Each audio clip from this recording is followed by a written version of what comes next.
In this video, I am going to show you what to do if you get an error inside Lovable, or if something in your project is not working and you are not sure how to fix it. A lot of users run into small issues while building apps, and Lovable actually gives you multiple ways to get help. So here on the main dashboard, just scroll down to the bottom of the page and look for the support button. Click on support, and a few different help options will appear. The first option is joining the official Lovable Discord community. This is a great place to ask questions, share screenshots, and get advice from other builders. Many people in the Discord are experienced, and they can guide you step by step if you get stuck or have an error you don't understand.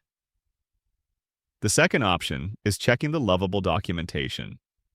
Click on the documentation link and you will see a full library of tutorials, guides, troubleshooting steps, and tips. There are instructions for most features, and if something is confusing or not working, the answer is often here. They also have a section for common errors and how to resolve them. The third option is contacting Lovable support directly. Keep in mind, this option is only available if you are on at least the $25 per month plan. If you have that plan, you can reach out to support and they will assist you personally. This is helpful when you have a more complex problem or something technical that requires direct help.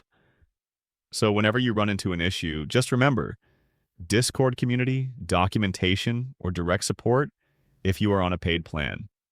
One of those will get your problem solved. If you found this helpful, consider subscribing for more Lovable guides and troubleshooting tips.